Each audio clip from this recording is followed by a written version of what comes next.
Welcome to Pastor's Chat today. We're looking at 1 John chapter 4 today, the last two verses, verses 20 and 21.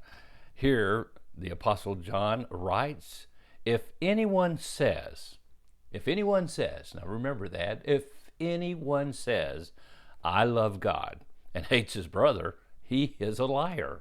For he who does not love his brother, whom he has seen, cannot love God, whom he has not seen. And this is the commandment that we have from him. Whoever loves God loves also his brother. Now this, for the seventh time, is that statement, if a man says. 7 times already, John, at this point, makes this statement. If a man says. This is an important phrase because basically it is a warning. And this warning here is a warning against pretending. If a man says, in other words, you're trying to say, I'm right with God, I'm spiritual, I'm doing the right things, I think things are all right in my life, and I'm maybe out of pride above others, then you're pretending. And a pretender is also a hypocrite. And there's one thing that we do not want to be. We don't want to be pretenders, and we don't want to be hypocrites. Now, in context of this passage, we got to remember that we're looking at a maturing love. When we have a perfect love, we have a maturing love, a love that is genuine for God, that is growing in the knowledge of God. We do not have to pretend. Now, we already saw we can have confidence because perfect love casts out fear. Instead of fear, we have boldness, we have confidence. But here we are looking at this truth that we do not have to pretend. Matter of fact, fear and pretending usually go together. They were born together when the first man and woman sinned in the Garden of Eden. Remember, Adam and Eve, first thing they did is they tried to cover themselves up and pretend that they had everything okay when they didn't, and they were hiding from God. Now, when our hearts are confident toward God, there's no need to pretend either to God or even to other people.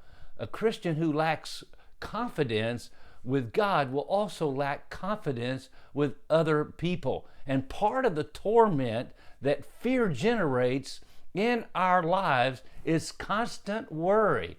How much do people really know about me? What is someone thinking about me? And so we have this struggle with having to pretend because we don't want people to think bad about us. But my friend, when we have confidence with God and the fear is gone, we can face God, we can face other people without worry. And so this is so important. You see, an immature Christian who is not growing in his love for Christ may think that he has to impress others with his spirituality.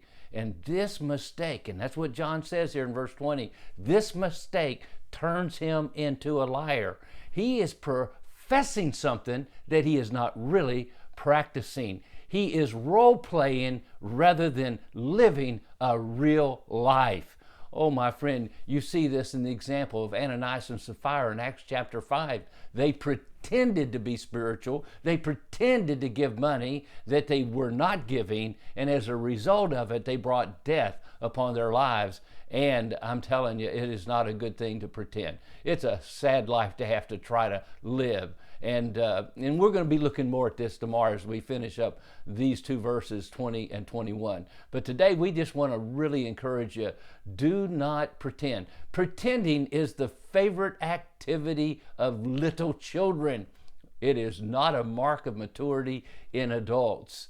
Oh, my friends, when we know ourselves and we are being ourselves and we're fulfilling the purpose for which God created us, our lives are marked by honesty. So the first two marks of a growing love, a maturing love, is number one, confidence toward God, and secondly, honesty. We are honest. We tell the truth to ourselves and to God and to others. Help us to do that today by the grace of God. Well, you have a wonderful, wonderful day. God bless.